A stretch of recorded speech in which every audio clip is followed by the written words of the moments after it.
Hi everyone, in this video of Accelerated Chess Dragon, we're going to be looking at a game played between Harry Nelson Pillsbury and Isidore Gunsberg.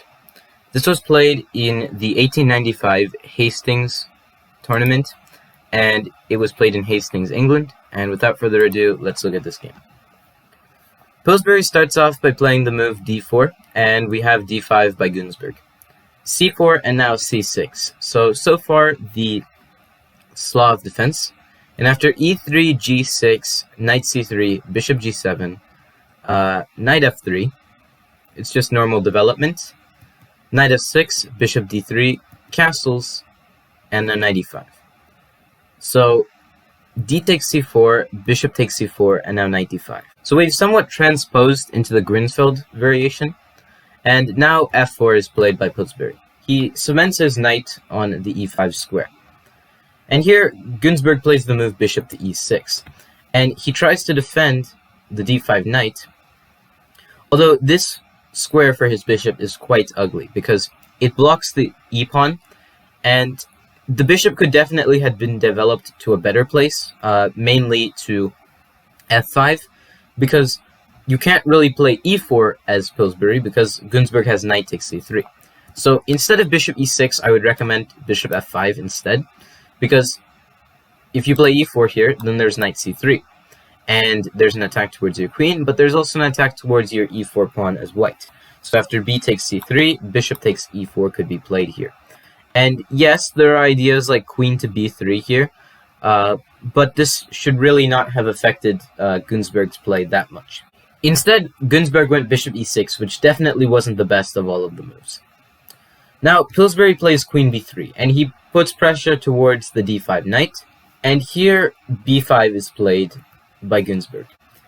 And Gunsberg makes a rather interesting mistake happen. b5 is a mistake because it just weakens the pawns that Gunsberg has. Now, after b5 is played, bishop takes d5. And if you play c takes d5 here, you lose the b5 pawn. And if you go queen takes d5, you obviously lose your queen. So, bishop takes d5, knight takes d5, queen takes d5. And Gunsberg is forced to play a position where he has very weak pawns. And not only does he have weak pawns, but he also has a weak square on c5. So now Pillsbury attempts to control it with knight d3.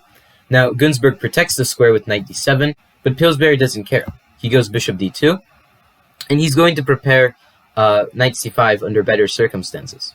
So, rook fc8, and now king to e2. It's a very important thing in chess. When the queens are off the board, activate your king. You don't need a castle because it just wastes time and it puts your king on the wrong end of the board.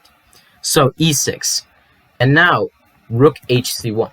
And this is a pretty good move by Pillsbury because he's trying to control the c-file, and he's also trying to reinforce his idea of knight c5. Bishop f8 is now played, and it prevents any idea of knight c5 being played. So what does Pillsbury do? He trades the rooks off, and he trades the other pair of rooks off. And this may seem like a completely bad idea because you just traded the one piece that could actually give counterplay along the file. But if you look at Gunsberg's knight, it doesn't really do much. All it's doing is really guarding the c5 square, and Gunsberg needs to find a way to activate it. On the other hand, you can also see that the b5 pawn is weak. So maybe Pillsbury has chances of trying to attack that. A plan that I would see set in motion would most likely be b4 and try to get into the c5 square. Although you shouldn't rush b4 immediately because there are options of knight to b6 and then knight to c4. And with those ideas, Gunsberg could try finding ways of getting counterplay. So here bishop d6 was played, and Pillsbury is not going to put his knight on e5. Why? Because the knight has nothing to do on the e5 square. It's pointless. So you go bishop to d2 instead as Pillsbury. And now, Pillsbury's idea is to basically try to find a way to stop this pawn from advancing to a5, mainly by going bishop to a5, and then find a way to continue from there, like b4, a3, and cement the c5 square for the knight to come to. King goes to f8, and now bishop b4. Pillsbury decides to trade more pieces off because he thinks that it can favor him due to his space advantage. And it definitely does. King to e7, and now bishop c5. Now, of course, there's a threat towards a7, And taking, regardless of which way you capture, would only favor Pillsbury, because after d takes c5, let's say you go bishop c7, now Pillsbury has more chances of trying to fight on the queen side, because he has knight b4 as an option, trying to get this a-pawn later on, and simply just bringing his king into the game is an easy enough way for him to secure a victory. If not, at least a draw. So knight takes c5 wasn't played, and bishop takes c5 doesn't work either, because it would just create a passed pawn. In both cases, Pillsbury gets a passed pawn that can easily be protected via b4. And Günzburg simply does not want to play against a very powerful passed pawn like that. So, after bishop c5 is played, a6, just ignoring the threat on the a7 pawn. But now b4, and the bishop is simply solidified there. And now Günzburg is in a predicament. He has to either move his knight and then unpin with king to d7, although that would leave the e5 square weak, and then Pillsbury can get in via there. So, Günzburg plays f6, and he's trying to prevent Pillsbury from getting in any way possible. But now, g4. And Pillsbury is trying to now strike on the king side. He's now kind of trying to make Günzburg unaware of what his real strategy is going to be. So, with g4, it may seem like Pillsbury is now trying to get an attack towards the king side, but he's really trying to maybe deflect Günzburg's attention to make sure that now he can get an attack towards the queen side. So bishop c5 and now bc5. So Pillsbury has created his passed pawn. Knight b8 is now played, and now comes f5. And this is the main purpose of this f5 move, to create somewhat of a confusion on the other wing. Now after f5, of course, if you play g takes f5, then there's just g takes f5. And after e takes f5, what does white do? Just knight f4. And you see how weak these pawns are. This d5 pawn is weak, these double pawns are weak, this h7 pawn is simply isolated, and Pillsbury simply has not a lot of weaknesses. I mean, he only has these two pawns, which aren't really weaknesses, but if you compare it to Günzburg's structure, there are definitely some differences. So, g takes f5 wouldn't work, and neither does e takes f5, because it runs into a similar idea. So, instead, g5. Günzburg ignores any idea that Pillsbury has towards g takes f5 or e takes f5. So knight b4 now is played by Pillsbury. Now, of course, e takes f5 still cannot be played because of knight takes d5. So what does Günzburg play? He plays the move a5. And it makes sense why he does this. He's trying to push the knight away, because obviously that knight is a pain to deal with. So if Günzburg can push the knight away, then maybe there are some chances. But it doesn't work in his favor. Here the move c6 is played. And you cannot capture the knight because there's just c7. And you either lose this knight, or you can move the knight and the pawn queens. That's basically it. So, a takes b4 doesn't work, so why not king d6? But here is where everything just comes to mind due to Pillsbury's imagination. He plays f takes e6. And it's so impressive to see that just two pawns are able to beat a king and a knight when it comes to the side of the board where those two pieces are guarding. Because now you cannot play a takes b4. Why? It may seem very strange, but simply e7 and Pillsbury's winning. Because you cannot play king takes e7 due to c7 and now the same idea. But at the same time, you cannot leave this pawn unattended. So you would have to play knight c6, king c6. But regardless of what you do, one of those pawns are going to queen. And that's basically guaranteed for white. So you cannot capture the knight on b4, meaning that now Günzburg must get rid of one of those pawns. And he does. He plays knight takes c6. Now, here, Pillsbury plays the move knight takes c6. He trades the knights. And if Pillsbury perhaps didn't have this next move, then maybe there would be chances for Günzburg to hold. Pillsbury played the move e4. And you might be confused, why did e4 win the game for Pillsbury? Well, it turns out it has to deal with the pawn chain. Because if the pawn is alone on e6, then obviously it's going to be captured, and then Günzburg is perhaps the one who's winning. But with e4, Pillsbury is trying to create another pawn that can aid the e6 pawn to advancing. So with e4, now, obviously, if you go king to d6, then there's just e takes d5.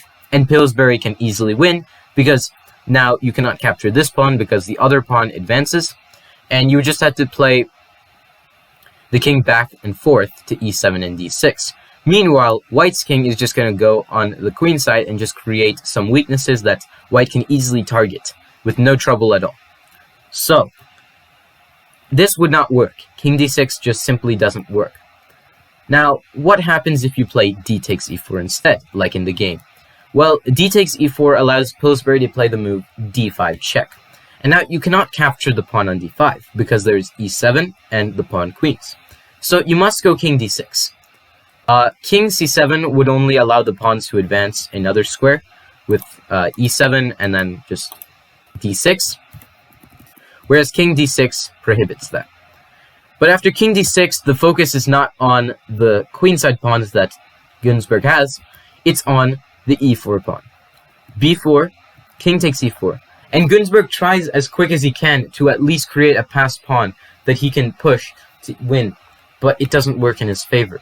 a4, and now king d4. Pillsbury is not going to go over to the king side, where he has risks of the pawn queening before he can, because he knows that if he can just simply stop the pawn from queening, that's it.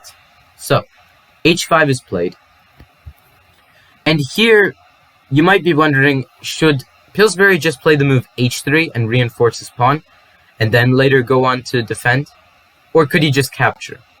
And I'm going to leave that up to you and decide whether you should just capture the pawn, or you should just play the move h3.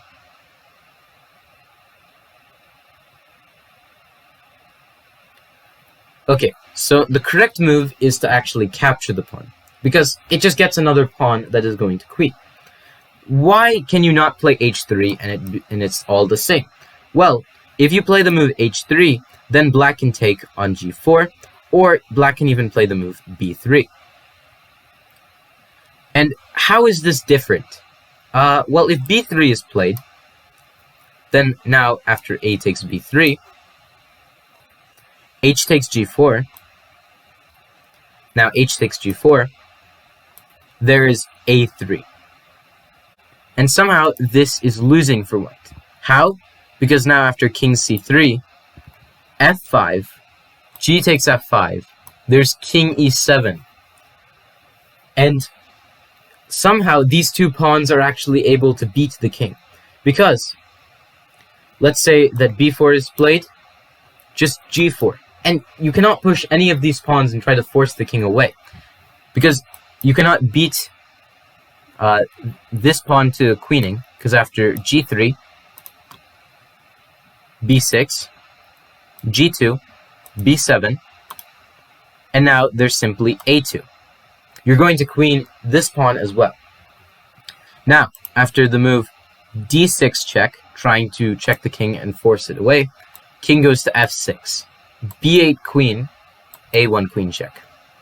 And now black is completely winning, because he is going to find a way to trade his queen off for that queen.